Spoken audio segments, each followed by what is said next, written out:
Pensa assim, por décadas a segurança no trabalho aqui no Brasil olhava tudo com um binóculo. A missão era procurar os perigos óbvios, sabe? O piso molhado, a máquina sem proteção. Os monstros grandes, visíveis. Exato. E o que a nossa fonte de hoje mostra é que, de repente, a lei entregou um microscópio para todo mundo e mandou procurar um perigo muito menor, quase invisível, mas que talvez seja até mais destrutivo. Aham. Então a nossa missão hoje é justamente entender por que essa mudança de ferramenta ela não é um detalhe. É uma revolução completa no jeito de enxergar um ambiente de trabalho seguro. E essa sua analogia do binóculo e do microscópio ela é perfeita. É exatamente isso que a atualização da norma regulamentadora 5 fez. Certo. Ela força todo mundo a olhar para perto. Para as interações do dia a dia, para a cultura da empresa, sabe? O que a gente está analisando hoje é, assim, uma expansão fundamental do conceito de segurança. A palavra é a mesma, mas o universo que ela cobre, nossa, dobrou de tamanho. Certo. Então vamos começar pelo básico, até para alinhar todo mundo. A gente sempre ouviu falar da CIPA, Comissão Interna de Prevenção de Acidentes. O papel dela era justamente esse, usar o binóculo, certo? Olhar os riscos físicos. Exatamente. Historicamente, a CIPA era guardiã da integridade física, uma comissão com gente da empresa e dos empregados, cuja função era andar pela fábrica, pelo escritório e perguntar o que aqui pode machucar alguém fisicamente. Eles olhavam equipamentos, incentivavam o uso de EPIs, investigavam acidentes. O foco era totalmente no corpo, no acidente que a gente vê. E agora? Do lado do nome CIPA, aparece um plus A. Um detalhezinho que muda tudo. Esse A, claro, é de assédio. E a minha primeira reação quando eu li isso na fonte foi: tá, mas o que o combate ao assédio tem a ver com prevenção de acidentes? Parecem, sei lá, coisas de departamentos diferentes. E essa é a barreira mental que a nova norma quer quebrar. O fascinante aqui é o reconhecimento legal de que não são departamentos diferentes. A lei agora diz, com todas as letras, que um ambiente psicologicamente inseguro é, por definição, um ambiente de trabalho inseguro. Ponto final. Entendi. A segurança da mente e a segurança do corpo não são mais duas coisas correndo em paralelo, sabe? São a mesma estrada. Incluir o A de assédio na CIPA foi o jeito de dizer: olha, parem de olhar só para o chão escorregadio e comecem a prestar atenção em como as pessoas se tratam nos corredores. E é aí que o microscópio se torna essencial. Porque assédio é uma palavra que todo mundo acha que entende, mas a fonte que a gente tem, ela faz questão de separar os fios, de detalhar os tipos, porque o perigo, como você mesma disse, está nos detalhes. Sim, e essa especificação é crucial. O primeiro tipo, e talvez o mais comum, é o assédio moral. A melhor forma de pensar nele não é como um soco, sabe?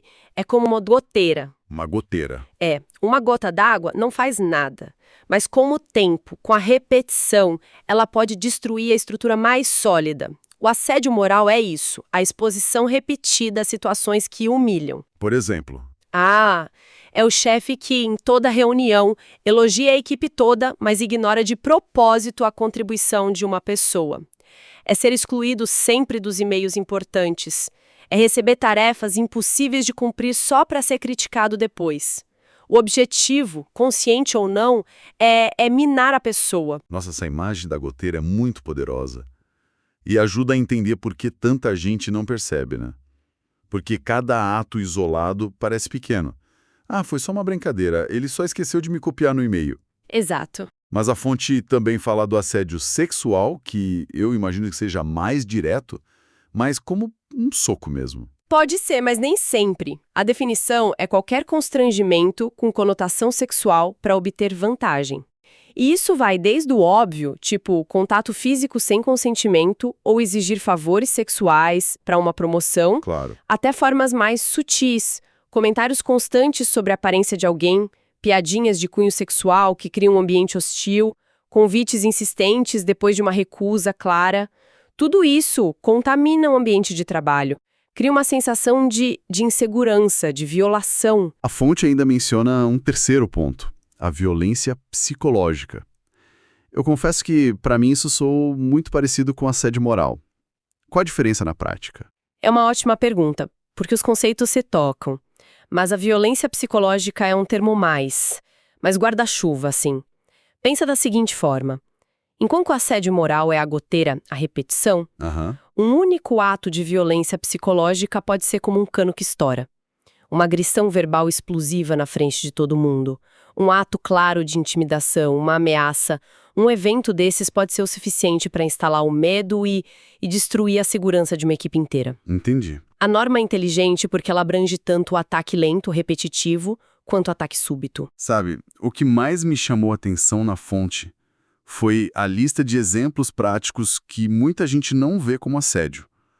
A sobrecarga de trabalho seletiva como punição é algo que eu mesmo, em outra situação, talvez interpretasse como, sei lá, gestão exigente. A linha é muito mais tênue do que parece. Exatamente, e é por isso que essa mudança é tão desafiadora. O assédio mais comum não é aquele vilão de filme, sabe? Certo. Ele se disfarça de cultura da empresa, de brincadeira de escritório, de pressão por resultados. É o gestor que controla o tempo de banheiro de um funcionário específico. É a fofoca maliciosa sobre a vida pessoal de alguém que é tolerada no café. São esses comportamentos que foram normalizados por anos que a CIPA Plus agora tem a missão de colocar sob a lente do microscópio e dar o nome certo. Um risco à segurança. Ok, se o problema é tão complexo assim, tão sutil, escondido no dia a dia, a grande questão que fica é: de quem é a responsabilidade de segurar esse microscópio? Só da empresa? Porque não parece o tipo de coisa que uma política bonita na parede do RH vai resolver. E não resolve mesmo. A fonte deixa claro que a responsabilidade é uma teia, com fios que conectam todo mundo. No centro, claro, está a empresa. A responsabilidade primária. Isso. Ela tem o dever legal de fornecer estrutura. Isso significa criar políticas de tolerância zero, comunicar essas políticas e, o mais importante, criar canais de denúncia. E aqui está o pulo do gato. O canal precisa ser seguro, confidencial e eficaz. Não adianta ter um fale conosco no site se todo mundo sabe que quem denuncia sofre retaliação. E esse é o ponto. Como uma política no papel vence o medo real de ser demitido ou perseguido por falar. É aí que entra o segundo fio da teia, a CIPA.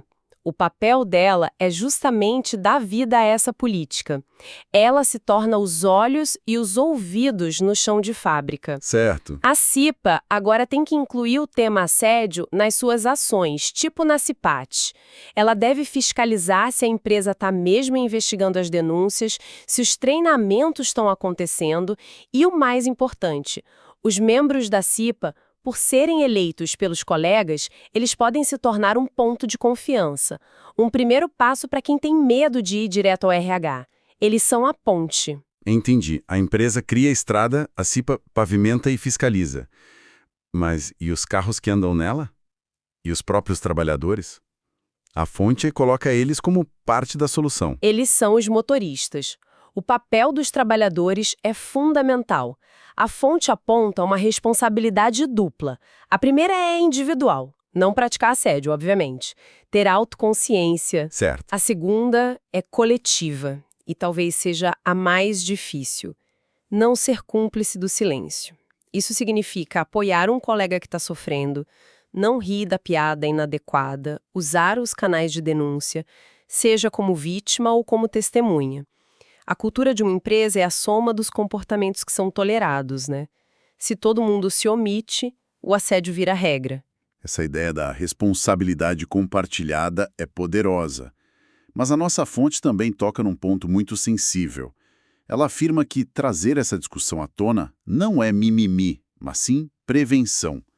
Por que é tão crucial reforçar isso? Parece que ainda existe uma resistência enorme a tratar isso com a seriedade de um acidente real. Essa resistência vem daquela visão antiga da era do binóculo, que separava a mente do corpo. O que a ciência e a própria norma nos dizem agora é que essa separação ela é uma ficção. Como assim? Pensa o seguinte, a segurança do trabalho clássica se preocupava com a mão do operador na máquina. A nova segurança se preocupa com o que está na cabeça do operador. Porque uma mente assombrada pela ansiedade, pela humilhação, é o que vai fazer aquela mão escorregar. A causa raiz de muitos acidentes físicos começa com um dano psicológico invisível. Ah, então o estresse, a distração, o medo, tudo isso tem um impacto direto, mensurável, na capacidade de uma pessoa de seguir um protocolo de segurança. Exatamente. Um profissional que está com insônia porque sofre perseguição no trabalho, ele chega para o turno com os reflexos e o julgamento comprometidos. Claro. Um membro de uma equipe que foi humilhado em público pelo gestor, ele pode ficar tão focado naquilo que não percebe um risco óbvio na frente dele à tarde. A saúde mental abalada não é um problema de bem-estar, é um problema de performance cognitiva. E em muitos trabalhos, um lapso cognitivo pode ser fatal. Então, quando uma empresa investe em combater o assédio, ela não está só cumprindo uma pauta de RH. Ela está literalmente investindo em gestão de risco operacional, evitando acidentes, afastamentos, processos. Perfeitamente colocado. Ignorar o assédio não é só moralmente errado e ilegal, é economicamente burro e operacionalmente perigoso. Aumenta absenteísmo, rotatividade, custos com saúde e, como a gente viu, eleva o risco de acidentes clássicos. Então, quando alguém classifica essa discussão como mimimi, essa pessoa não está sendo durona. Ela está demonstrando uma ignorância perigosa sobre como um ambiente de trabalho funciona de verdade. Fica muito claro. Bom, vamos tentar amarrar os pontos da nossa análise. A gente saiu de um modelo de segurança que usava um binóculo para focar em riscos físicos e passou para um que exige um microscópio para enxergar os riscos psicológicos. Uhum. A CIPA virou CIPA Plus A, trazendo assédio para o centro do debate. Vimos que esse assédio pode ser moral, sexual, se manifestar de formas sutis. Exato. E a responsabilidade é uma teia que envolve a empresa, a CIPA e cada trabalhador. E o mais importante, cuidar da saúde mental não é um luxo, é uma premissa básica de segurança física. A síntese é essa. A mudança é estrutural, é profunda e, vamos ser honestos, muito desafiadora. E isso nos leva a uma questão final, para reflexão. Manda. A norma agora existe no papel, o que é um passo gigantesco. Mas o verdadeiro desafio é a mudança cultural, né? É fazer isso sair do papel. E a provocação que fica, com base em tudo que a gente discutiu, é a seguinte: como uma organização pode, de fato, medir a segurança psicológica? Boa pergunta. Se a gente pode contar os dias sem acidentes físicos e usar isso como um indicador de sucesso, que métricas, que sinais vitais, que conversas de corredor a gente pode observar para saber se estamos de verdade construindo um ambiente onde as pessoas se sentem seguras, não só para trabalhar, mas para serem quem são? Não é uma pergunta com resposta fácil, mas é a pergunta que todas as empresas agora são obrigadas a se fazer.